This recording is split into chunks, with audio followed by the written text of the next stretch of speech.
bienvenue à une nouvelle leçon du cours pour programmeurs en Java intitulé Introduction à XML. Tout de suite le menu. Alors nous allons voir des informations structurées. Nous allons parler des limitations et avantages de l'HTML et puis nous allons voir une petite introduction et les connaissances de base sur l'XML. Alors la première des choses, c'est que le marché évolue avec le temps et les besoins augmentent aussi. Alors HTML reste un langage de développement de pages web qui reste très limité pour le développement des pages web vu la demande qu'il y a. Alors maintenant, on va essayer de voir ce qui est demandé un petit peu sur le marché. On va voir les inconvénients et les avantages du langage HTML et on va voir pourquoi on va implémenter le langage XML. Alors tout d'abord, les informations structurées. Alors, qu'est-ce qu'on appelle les informations structurées? Donc on va parler ça en général. Par exemple, le 360. 360, c'est la note, par exemple, de diapason qui est décalée de 20. Vous avez 1.52, c'est un chiffre aussi. Vous avez le H2O. Vous avez une date et une heure, 12h45, le 12/7/1970 par exemple. La farine, l'eau, sel, tomate, tout ça ce sont des informations très importantes et qui doivent être normalisées et bien sûr au niveau du monde entier pour pouvoir les retrouver, pour pouvoir faciliter la recherche et ainsi de suite. Alors je vous ai donné des exemples pareils pour pouvoir bien sûr vous inspirer, pour pouvoir correctement programmer des classes si vous êtes amené à les faire. Alors l'étymologie de l'information. Donc, informer, c'est quoi informer? Donc, c'est modeler, bien sûr, selon une forme bien précise. Alors, modeler selon une forme bien précise, c'est-à-dire donner une forme, mais attention, la forme que vous allez donner à un texte ou à un argument ou tout ce que vous voulez doit être de préférence normalisée pour faciliter la recherche ultérieurement. Information dans le business, par exemple, les transactions, les ordres d'achat, les factures, les mouvements bancaires, et ainsi de suite. Tout ça, ce sont des éléments très importants et qui sont opérationnels au niveau du web. Parce que maintenant, actuellement, on effectue des opérations bancaires, on envoie des bons de commande, des bons de livraison, des factures, et automatiquement au niveau de l'Internet. Alors maintenant, il nous faut un langage bien précis qui peut supporter ces éléments-là. Les informations sur les produits, par exemple, les descriptions des produits, les spécifications techniques, et ainsi de suite. Là aussi, c'est très important, parce qu'au niveau d'un moteur de recherche, lorsque vous demandez une certaine information, n'est pas normalisé dans le monde entier, vous risquez de vous retrouver avec des milliers et des milliers de pages où chaque page est constituée d'une dizaine de sites. Et là, ça n'arrange pas trop les choses pour pouvoir faire une recherche. Alors maintenant, pour la faire correctement, donc il faut absolument généraliser tout ça, normaliser ça au niveau du monde entier. Malheureusement, le langage HTML ne nous permet pas de faire ces choses-là. Et l'XML, il va nous le permettre, bien sûr, en collaboration avec d'autres langages de programmation orientés objets aussi. Les formules, les fournisseurs, les concurrents, là aussi c'est des choses très importantes. Maintenant, si vous travaillez d'une manière normalisée, vous pouvez chercher un fournisseur, vous le retrouverez facilement. Un concurrent, vous pouvez le retrouver facilement. Information structurée, des données plus un contexte est égal à une information. Le contexte dans les databases, dans les bases de données. Le problème de la portabilité, c'est-à-dire que parfois on retrouve des informations ou bien sûr des pages qui peuvent s'ouvrir au niveau d'un environnement et qui ne peuvent pas s'ouvrir dans un autre environnement. Avec l'XML, on peut résoudre ces problèmes-là puisqu'on travaille en collaboration avec les classes Java, avec les bibliothèques Java. Et puisqu'on sait que Java, c'est un langage de programmation orienté objet, comme bien sûr l'XML là, ça veut dire qu'il se base sur une machine virtuelle et où bien sûr le programme peut selon quelle plateforme, Macintosh, Windows, Solaris, ce que vous voulez. Toujours au niveau des informations structurées, l'émergence des applications web, l'exemple des moteurs de recherche par exemple. Maintenant, les moteurs de recherche restent un élément incontournable au niveau d'Internet, pardon. Alors, pourquoi? Parce qu'on ne peut pas travailler sur Internet si on n'a pas de moteur de recherche à notre disposition. Parce qu'on a beau connaître toutes les adresses, mais il y a des millions et des millions d'adresses qui existent dans le monde entier. Et pour pouvoir les rechercher, ces adresses-là, il faut absolument utiliser un moteur de recherche. Alors maintenant, avec l'HTML, on ne peut pas insérer des moteurs de recherche pour pouvoir travailler au niveau du web. Alors, une application possible, donc on va faire un scénario, pour vous donner un exemple. Un producteur a besoin d'une quantité exceptionnelle d'une matière première. Alors maintenant, s'il a besoin d'une matière première, il faut qu'il puisse la rechercher et la retrouver facilement au niveau de l'Internet. Et pour ceci, il faut absolument qu'elle soit normalisée et que les recherches soient normalisées. Alors,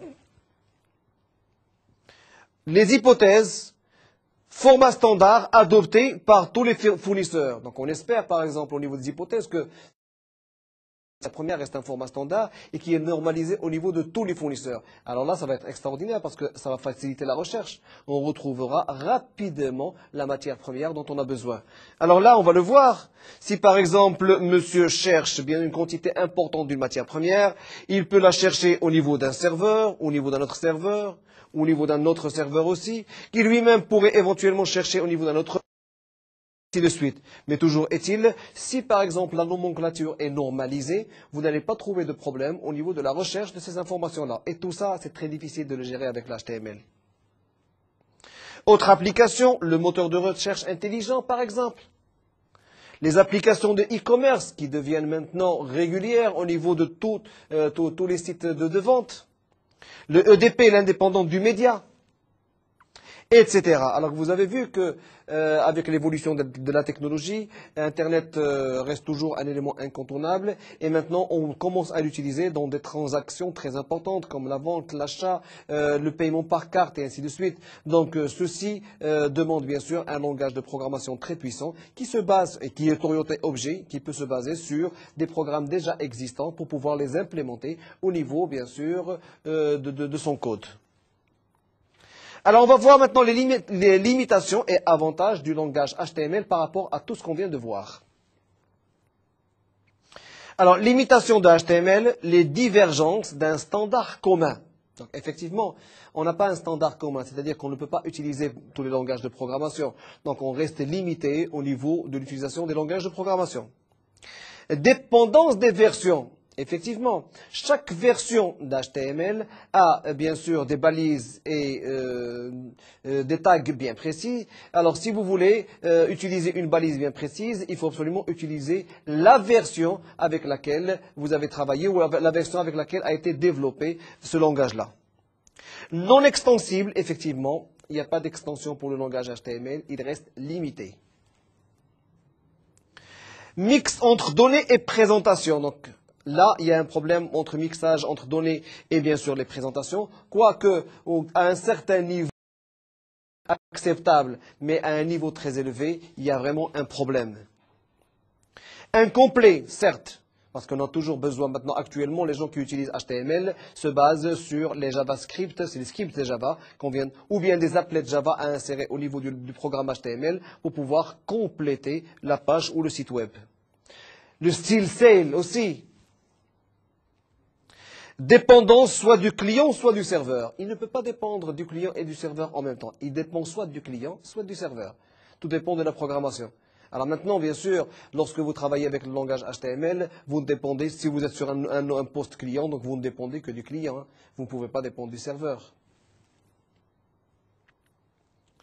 Alors maintenant, les avantages d'HTML. Vous avez une solution cross-plateforme, c'est-à-dire qu'une solution rapide, d'accord, et qui peut travailler avec plusieurs plateformes.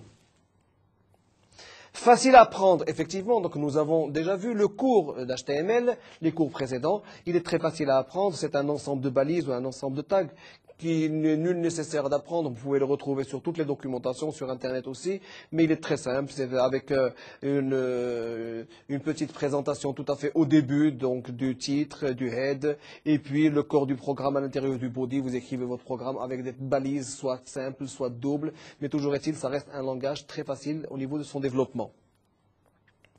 Il est répandu, mais effectivement c'est le plus répandu actuellement.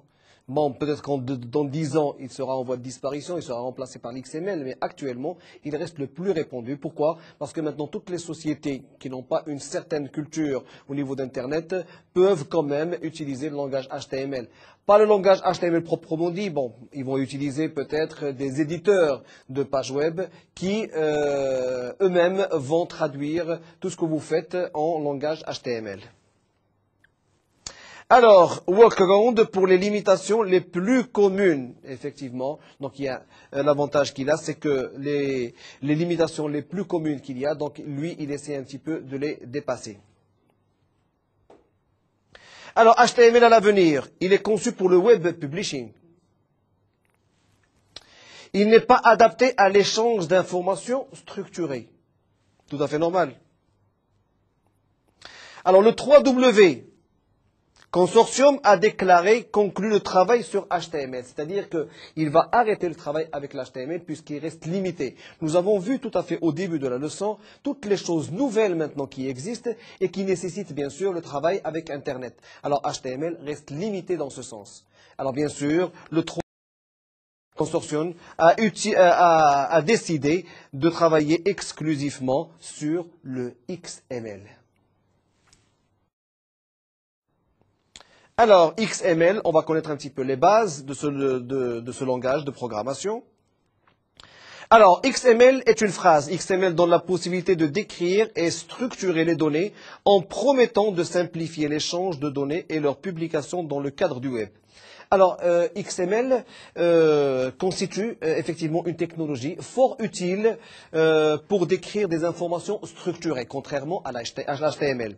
Alors, les outils XML facilitent le traitement et la transformation de ces informations. Toutefois, il n'a pas pour autant réponse à tout. C'est pour ça que vous avez besoin de standards professionnels spécifiques à un domaine ou à des bibliothèques de code pour l'utiliser efficacement. Alors ceci ne veut pas dire que XML rend Java obsolète, non pas du tout. Au contraire, ils collaborent ensemble maintenant avec XML et Java, du fait que toutes les bibliothèques XML importantes et essentielles ont été implémentées en premier lieu à partir de Java. Alors, et nombre d'entre elles, actuellement, ne sont toujours pas disponibles sur plusieurs langages de programmation. Alors, l'avantage qu'il y a, c'est que l'XML reste aussi un langage orienté objet, et cet avantage-là lui donne la possibilité de pouvoir intégrer des bibliothèques d'autres langages de programmation, sinon, voire même utiliser d'autres programmes qui sont déjà prêts, que l'XML peut éventuellement implémenter. Alors, XML, Extensible Markup Language, donc c'est bien sûr la dénomination. C'est un standard qui est défini par le 3W Consortium. Et c'est un sous-ensemble de SGML, le Standard Generalized Markup Language. Alors, le SGML, même le HTML dépend du SGML. L'XML dépend aussi du SGML. Alors, le SGML reste un sous-ensemble, pardon, le XML reste un sous-ensemble du SGML. Alors, l'XML est un métalangage pour définir de nouveaux langages de markup. Effectivement, puisque maintenant, il est fort évolué par rapport à l'HTML. XML n'est pas une extension de HTML, pas du tout.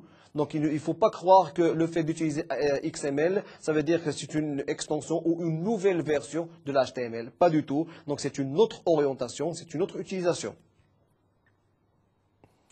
Alors, SGML, XML, HTML, le SGML est la racine commune. Le HTML est une production de SGML et le XML est un sous-ensemble de SGML. Alors, le HTML ne peut pas être une production de XML. Pas du tout, c'est deux orientations différentes. Le XHTML est une production de XML. Alors, vous voyez qu'on a parlé de SGML, qui reste la racine. On a parlé du HTML, donc le Hypertext Markup Language. On a parlé du XML aussi. Et maintenant, on parle du XHTML. Alors, le XHTML dépend du XML. Pourquoi? Parce que c'est un langage qui se rapproche en même temps de l'XML et de l'HTML. Alors, on va voir un schéma. La racine reste le SGML. Alors, le XML en dépend directement. et l'HTML aussi.